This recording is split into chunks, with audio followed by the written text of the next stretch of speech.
The views and opinions expressed in this podcast by the host or the guest do not necessarily reflect the views of Paranormal Buzz Radio or its sponsors. Use of any material produced by Paranormal Buzz Radio without express written consent is strictly prohibited. For information on everything Paranormal Buzz Radio has to offer, visit our website, paranormalbuzzradio.com. Like us on Facebook, follow us on Twitter and Instagram. Listener discretion is advised.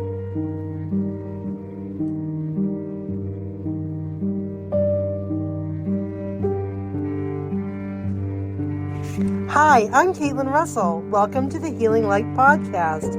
I am a psychic intuitive who's been reading tarot cards for over 25 years. I'm also Reiki certified. Join me as I read cards, share intuitive messages, promote healing, and much, much more. Hello, friends. You are listening to the Healing Light Podcast. And I'm your host, Caitlin Greenglass. The Healing Light Podcast is available for download every Tuesday at 7 p.m. Eastern Standard Time. Before I get to my topic, I wanted to thank you for listening. A huge shout out to the Paranormal Buzz Radio team, Shay, Deb, Allison, and Rebecca. And thank you to Spreaker as well. The Healing Light Podcast can be found on such platforms as Spreaker, Amazon, Spotify, iHeartRadio, and many more. Send me your show ideas or the guests you want to hear from. Message me on my social media accounts at The Healing Light NH, or you can send me an email at thehealinglight1, that's the healing light number 1, at gmail.com. Also message me if you're interested in being a guest. And once again, for social media, I am on Facebook, Instagram, TikTok, and X as the Healing Light NH. Thank you for supporting me. I wanted to let everyone know that I'm taking a short hiatus for a month or two. I am having knee replacement surgery, and it's a long time coming. I'm actually looking forward to it because if anyone's gone through that, you know that osteoarthritis is not fun. But I will be rebroadcasting encore episodes of my shows, so I'll choose the best of the best, the ones that a lot of people tuned in to listen to, and you get to know me all over again, and I will be back very soon. I thought tonight I wanted to touch base on the tarot. Now, I have been reading tarot for over 30 years, 35 years, and in case you don't know, my dad was the one who introduced me to tarot. He was, into that, and he was psychic. He had the gift as well, and so he had tarot cards, and I took it from there. I just became fascinated. I did all my research. So tarot cards, if you don't know, are used for reading. What I do is I intuitively receive messages and pick up on the energies for the person I'm reading for, and so they'll ask questions, and so that's how it's different from a psychic medium reading. With those, I'm primarily helping people connect with their loved ones in spirit. For tarot, it's more of past, present, and future influences. I've taught tarot classes before, and they're always a lot of fun. So generally what people ask me about reading tarot is, gee, do you think I could read the tarot too, either for myself or for a family or friends? And I said, absolutely, you sure can. They'll ask me, well, what type of deck do I choose? Now, there are all sorts of decks out there. There's Rider-Waite decks. There's all sorts of artists out there, tons. And there is a myth that you have to be gifted a tarot card deck. I have been gifted decks I have also gifted decks out to people. I purchased some in my local New Age store, spiritual store. I've gone to thrift shops and got them. And I've even bought a couple decks off of Amazon. So however you choose your deck, find one that looks good to you. You like the art, you just like them. If you're in, if you're in a store, get a feel for them, kind of look at the pictures, see which ones speak to you, because believe me, they absolutely will speak to you. Now, when you get them home, it's important to prepare them. So you want to clear out any negative energy that has previously been in contact with the deck, and you want to bring in positive energy. So what I do is use either sage for smudging or Palo Santo, and I light it, and you just say something little like, I banish all negativity from this deck. I bring in positive energy and protection, and let's have positive, reaffirming messages. And then there you go. And you can shuffle them however you want. Whatever feels good is fine. For tarot card spreads, if you're a beginner, I would recommend, say, 2 cards even. Just 2 cards to get you started, just to kind of get a feel for what it looks like. Sometimes 3. My average, when I do my social media posts, is I'll post 3. But I average, a quick reading is 5, and a more extensive reading is 10 to 12 cards. It really depends on how far deep we go. And there's all sorts of things about clarifying cards, and but you don't need to go into that. You can get a book. You absolutely can. I did have a book. However, to me, books are subjective. Yes, the tarot has a history, and there are some standard meanings to the cards. However, what you need to do when you read is follow your intuition. Meditate beforehand. Think about the person that you're reading for. Think about yourself, and ask your spirit guides or whoever looks over you, your angels, for messages to your questions. Now, I will say this, when I read for someone will ask me a question, and a lot of times I'll come up with a reading that's completely opposite of what their question is. The cards pick up energy. You have to remember that. So you may be asking if you're going to get a promotion at work. In the meantime, your teenage son is having mental health struggles, and he hasn't told you about that. And you need to address that first. That's just an example. And if you just need to be open and honest with yourself. And we'll get to what happens, for people who want readings. But for people who do readings, we just have to make sure that we have the purest intent. We tell people the truth. Sometimes when I read for people, it's the truth, and they may not be ready to hear it. It's just, and it's not all roses and sunshine. You just have to get off your butt sometimes and fix your life. And there's a blunt message to that. You did wrong. You need to apologize, and you need to mean it. Things like that. However, so we have in the tarot, we have the major arcana and the minor arcana. Now, the major arcana are cards that really have to go with circumstances in life, situations in life. Sometimes they are people that you meet in life. So I'll go over those first. And if my math is right, sorry, I did not count ahead of time because I'm not really good with math, but we have 1, 2, 3, 4, 5, 6, 7, 8, 9, 10, 12, something like that. I think there's 12. I'll just go over some of them. I won't go over all of them. So once you've done your meditation and you've laid your cards out, let's say you're just doing a reading for you.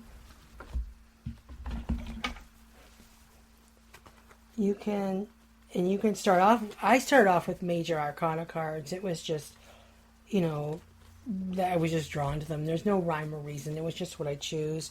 You can start with major Arcana cards because they're kind of the consistent, rather than trying to get all of them mixed in together. So separate them.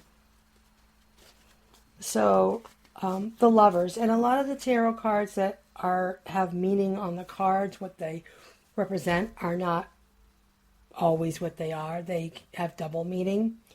So the Lovers is an image of a man and a woman who are nude, and there's an angel above them, and they are holding out their hands, in awe, ready to receive. And that can signify relationships, spouse, husband and wife, significant other, partner, whoever. But it also can represent the different personalities we have inside of us, and reconciling those personalities and bringing them all together. So, wife, mother, auto mechanic, dad, then you're a son, uncle, lover, all those different roles. And sometimes it's challenging to formulate all of that into a cohesiveness. So basically you're looking for a message of what are your concerns with a partner in life, or, is your self-esteem and self-confidence lacking, and how do you bring yourself together?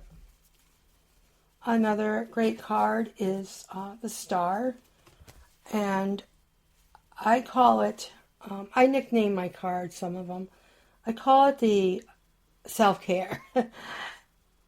It just came to me that when she is pouring water into the river where she's kneeling, as well as on the ground, she's nurturing nature, in other words.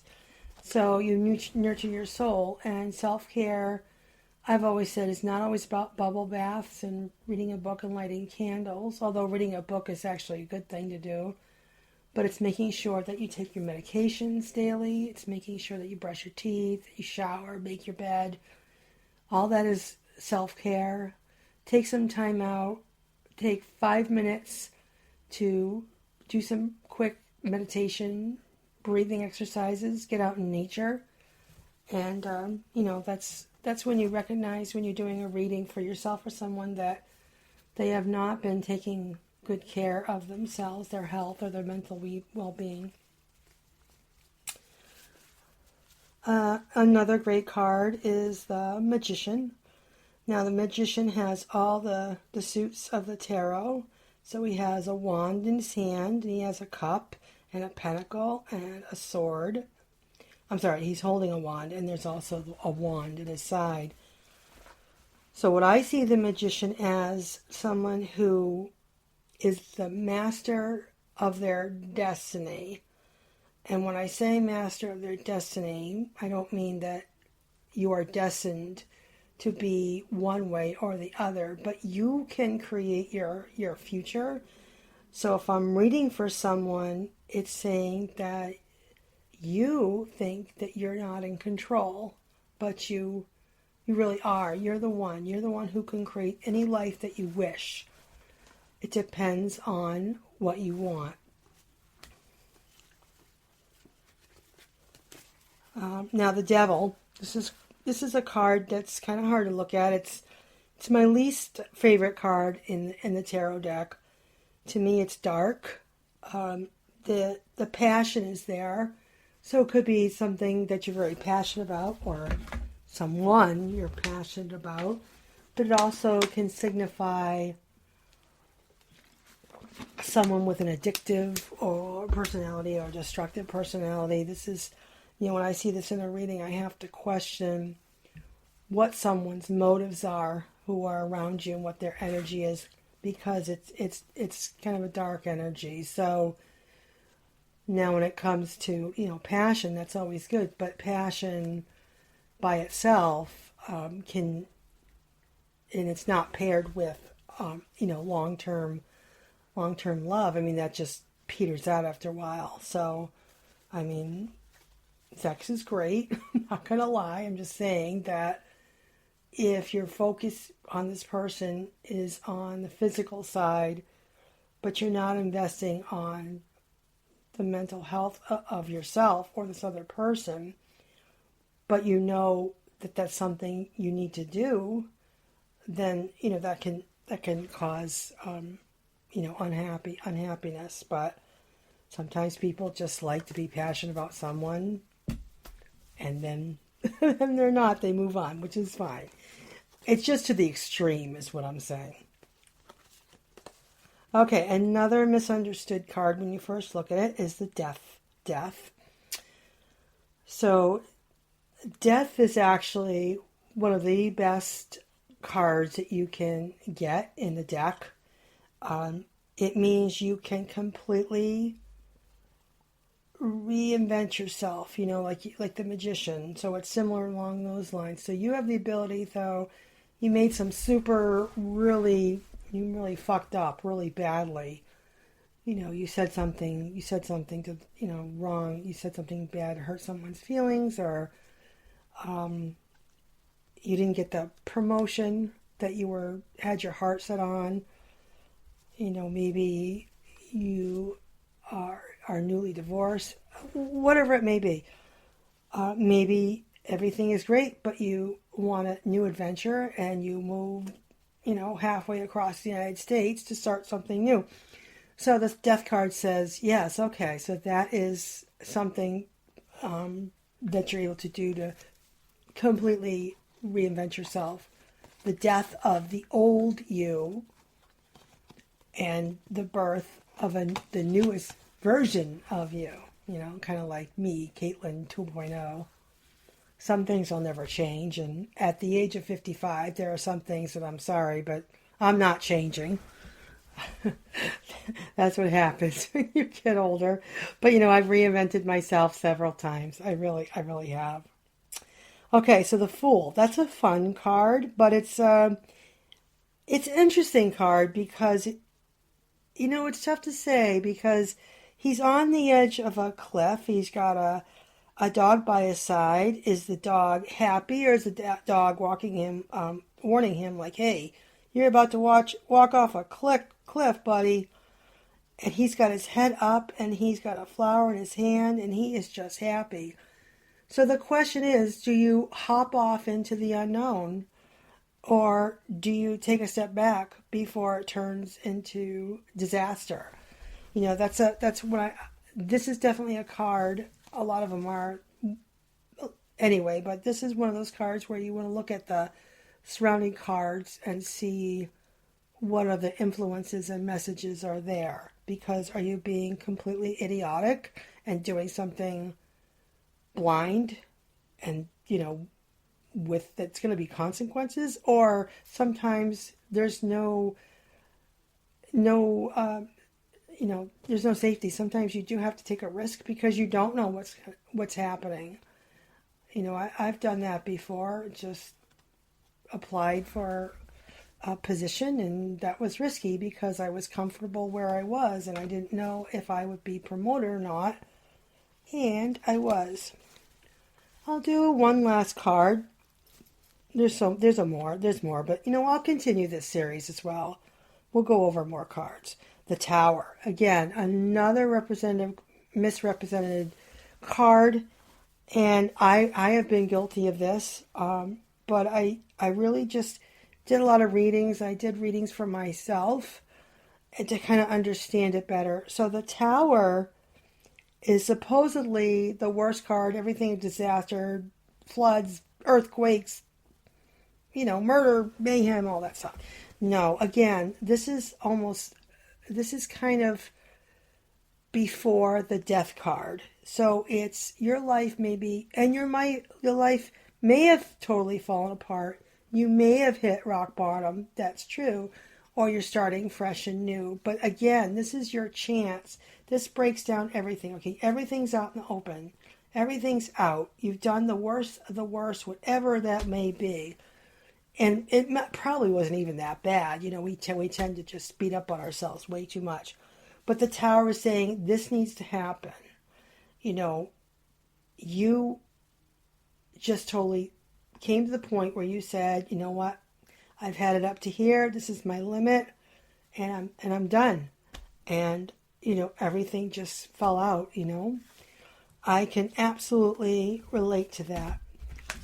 So that's just a little taste of the tarot, and let me know, if you do pick up some cards and read for yourself or others. Tell me how it went, send me some feedback, or, just try it out and see how it goes. You can make some really interesting discoveries with the tarot.